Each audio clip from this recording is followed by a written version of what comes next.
أعوذ بالله من الشيطان الرجيم. بسم الله الرحمن الرحيم.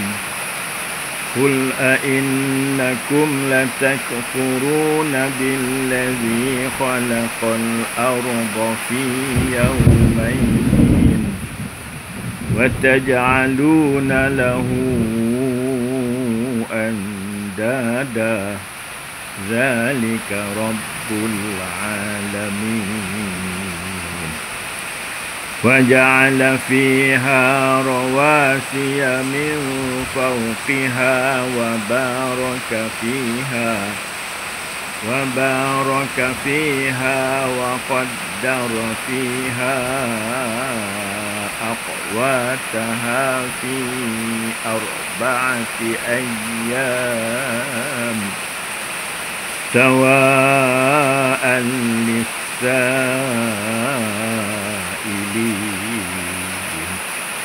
ثم استوى إلى السماء وهي دخان فقال لها وللأرض ائتيا طوعا أو كرها قالتا أتينا طائعين.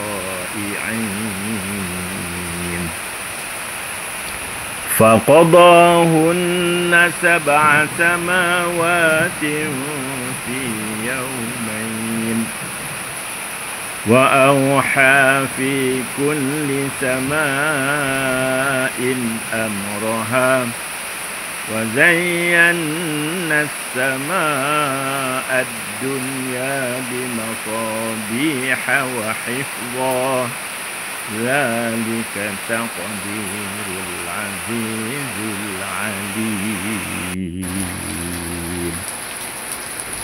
Katakanlah,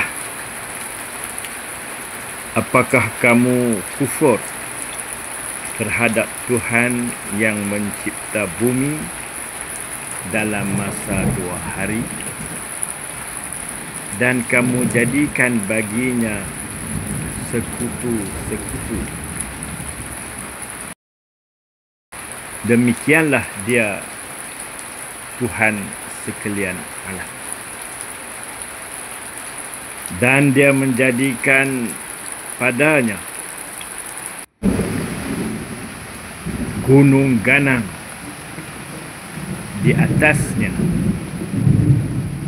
dan dia memberkatinya dan dia menentukan atasnya rezeki dalam masa 4 hari cukup untuk semua makhluk. Kemudian dia mengarahkan kepada langit yang ketika itu masih lagi berupa asap.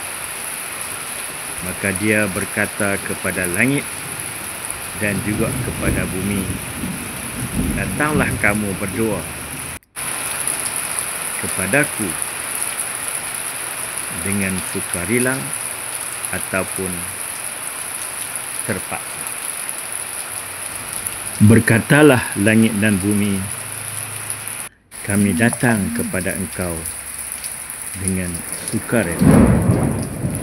Maka dia menjadikan 7 lapis langit dalam masa 2 hari dan mewahyukan pada tiap-tiap langit urusan masing-masing.